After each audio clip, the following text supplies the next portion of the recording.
suis Ricardo Gustave, chargé de mobilisation des connaissances sur des enjeux d'exclusion, de discrimination et de racisme systémique à parole d'exclus sur le territoire de Montréal-Nord, mais plus exactement au nord-est de Montréal-Nord. Montréal-Nord, c'est l'un des quartiers les plus défavorisés au Canada même. C'est un territoire aussi qui a beaucoup de potentiel. C'est un quartier qui a toute une vie, mais qui fait face à de nombreuses difficultés. Le projet Former pour l'inclusion est, à mon sens, un projet qui vise à outiller les intervenants et les intervenantes du milieu communautaire dans des quartiers où il y a une diversité ethnoculturelle importante des populations. Amener les gens à prendre conscience de l'inclusion, ça peut ouvrir des portes sur des transformations dans les institutions, même si ça peut être très lent. Quand on parle d'inclusion, c'est pas contre quelqu'un, mais c'est avec tout le monde. Et bien évidemment, tout le monde doit être impliqué.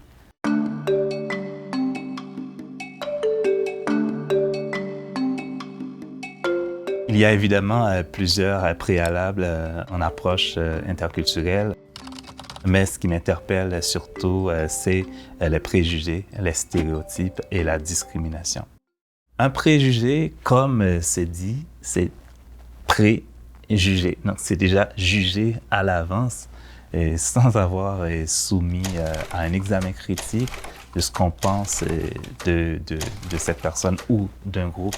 Mais c'est surtout diffusé par la culture, les médias, entre autres. Ça concerne plus un groupe, la société. Les stéréotypes, c'est une image caricaturale qu'on attribue à un individu. Ça concerne plus le cognitif, l'individu. La discrimination, c'est en général nourri par des préjugés et des stéréotypes, conscients ou non. Souvent, c'est inconscient, puis qui conduit à stigmatiser un groupe ou à exclure un groupe. C'est plus les personnes en autorité, en position de pouvoir, qui peuvent conduire à disqualifier.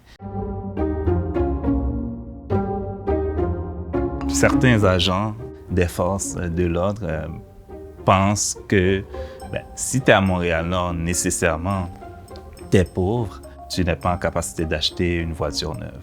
Étant donné qu'ils sont en position d'autorité, cela conduit à de la discrimination parce que les personnes noires qui achètent une voiture neuve se font interpeller beaucoup plus par la police que la population en général. J'ai une de mes proches qui a vécu une telle expérience. J'étais avec lui ce jour-là. Il avait prédit déjà qu'il allait se faire interpeller par la police et c'est ce qui est arrivé. Quand on aide, on vise à être très horizontal. C'est une position d'autorité puisque c'est nous qui aidons et pas l'inverse.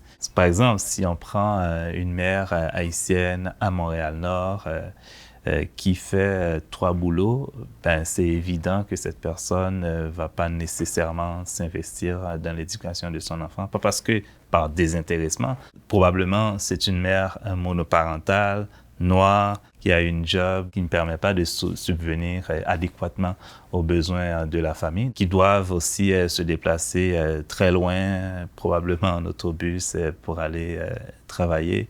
De prendre en compte ces différents enjeux qui s'entrecroisent, c'est d'ailleurs pour ça qu'il faut se décentrer aussi. Et la décentration, pour moi, c'est se retourner le miroir vers soi-même et de voir ses valeurs de base, ces zones sensibles et ce qui nous fait en tant qu'humains, étant donné qu'on est tous des porteurs de culture. C'est avant de connaître l'autre, il faut déjà nous rencontrer nous-mêmes, nous connaître par nous-mêmes pour pouvoir découvrir l'autre.